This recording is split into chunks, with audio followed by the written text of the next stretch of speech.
You're listening to BYU-Idaho Radio. I'm Nathan Lenahan, and today I'm joined by Brad Mortensen, a Rexburg native who was recently inaugurated as the president of Utah State University last month. President Mortensen, thank you so much for joining us today. Yeah, thanks, Nathan. It's great to be with you. And so before we get started, could you just give us a bit of background on yourself? Yeah, so I grew up just outside of Rexburg, there in Lyman, south of town, and my dad has a farm there, still does, and grew up there my whole life. Went to school there in Madison School District, and then went on to Ricks College back in the day, and then had the chance to transfer to USU, and ended up working in higher education. Had a long career at Weber State, but had an opportunity to apply to be president at my alma mater last fall, and started back here in just the most surreal of experiences on November 10th.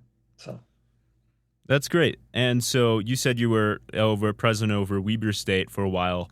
Um, what work there were you like the most proud of taking part in, and I guess the best change that you were able to see there?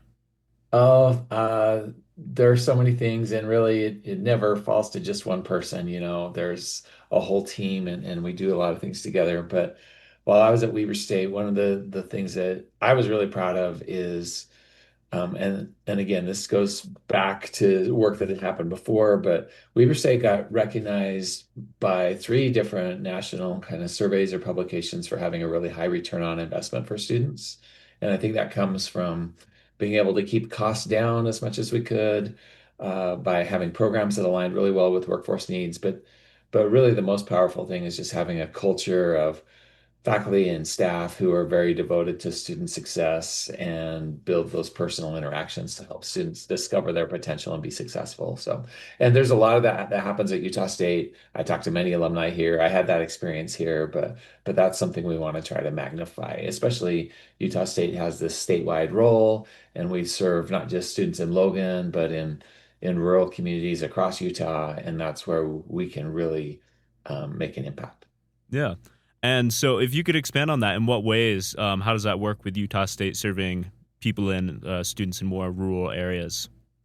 Yeah, I just got back this morning from visiting our campus at USU Eastern in Price yesterday and met with some folks there who really are anxious to see us. I mean, USU is the agricultural school for Utah, but there's still some needs, even with that role, for us to serve more in the rural communities around, ag mechanics degrees, rangeland management, some of those things. And so we met with some of the people from the Farm Bureau there, and that's what I love doing about this role because I don't know how to teach range management for by any stretch of the imagination, but I can pull people together around the table who have the need and then get with our faculty experts and try to figure things out. And so just knocking those kind of things off one by one so that we can make sure we're having relevant experiences that meet the needs of communities and help our students to have a bright future is something that I look forward to doing.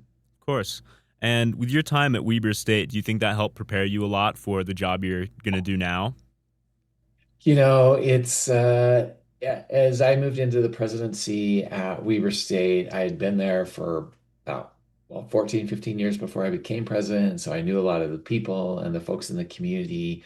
It was really learning how to be president there, and how to pull people together and make decisions, and knowing that sometimes you won't have perfect information, but you still need to make a decision and try to move things forward. And now, as I come to USU, and even though I attended school here, it was over 30 years ago, and a lot has changed, and some of the people are still here, but a lot have changed. And so I don't have that same benefit, but I do have that experience of knowing, this is when we need to move forward. This is how we need to make a decision. This is who we should be talking to, and communicating with. So, just being able to carry over that experience from being a president, sitting in the chair before, and knowing how to make those decisions, hopefully to the benefit. But then when they don't work out, being willing to own that and change and move another direction. I think that's the thing that helps me the most from the work I did as president at Weber State to here. But then also knowing some of the state policymakers and state leaders, it's still the same board of higher education for Utah. Same legislators, same committees, and so I did have some familiarity with that as well. Right. And tying in what you said of knowing state legislators and such, I read this quote that Governor Cox said that you're one of the best human beings in our state. That's some pretty high. That's some pretty high praise. How do you feel about that? Yeah, well, he that was very kind of him. I did not pay him to make that comment, and it was he said that at the inauguration program. And there's a lot of great people in Utah. That was high praise. I usually try to go in with low expectations and then over deliver. And he ruined that for me. So, but I still think you have to earn the trust and respect from people by just being very genuine and authentic. And that's what I try to do in every situation. So if I can live up to that, it'll be not because going into a situation with thinking that I'm the greatest person in any way, but just trying to be authentically me and recognize that everybody brings a lot of valuable characteristics to every issue and every conversation. Right. And so, how has the time been so far? You know, you just recently started out. How has your time as president been? It's been great. I just on Wednesday of this past week, on February 18th, I guess that was, hit the 100-day mark in my time here at USU. And people have just welcomed me back so much. And it's been fun to connect with the students here. I think that they really appreciate that there's a president now who once sat in the same classrooms, walked the same sidewalks that they walk on, and knows what it's like to be a student at USU. And so I do bring that to the table. The faculty, alumni, people in the community, others have really welcomed back one of their own, it feels like. And so again, that creates a lot of expectations and quite a bit of responsibility that I feel to do the best that I can for the university, our students, and our community. But that's also a fun place to be. You want to be able to make an impact. Hopefully, I can do that as well. Right. I'm sure the students understand that someone who's been in the same place they have brings a more unique perspective of meeting the needs and understanding what needs there are. And one of the most impactful times I had as a student here is I was working on a paper late at night and I was stuck in the computer lab and the student center, and I went out and used the payphone to and looked up my faculty member in the phone book and used the payphone and called her. And students, today they can't relate to that because they're like, "What's a phone book? What's a payphone?" So the experiences are different, but still, some of those same emotions and journeys are similar. Right. And I guess looking forward, what challenges do you foresee for Utah State? Yeah, so we have a lot of opportunities, as we move forward. We're getting through some of the challenges excuse me, that started when I came here. There was a legislative audit that's now been completed over some of the past expenditures and procurement practices and other things at the university. And that audit is out now. We've identified what the issues are, and we're working to align our practices to meet policies and expectations with the recommendations of the audit. So we certainly need to do that work, and that is all about trust building, I feel like, and kind of restoring trust that people have in this office and in the institution. So we're working hard on that. But beyond that, there are so many opportunities as technology is evolving, as higher education is evolving. We have a chance here at USU to incorporate artificial intelligence, to work on some of the most challenging problems that we have around air quality and water and land usage and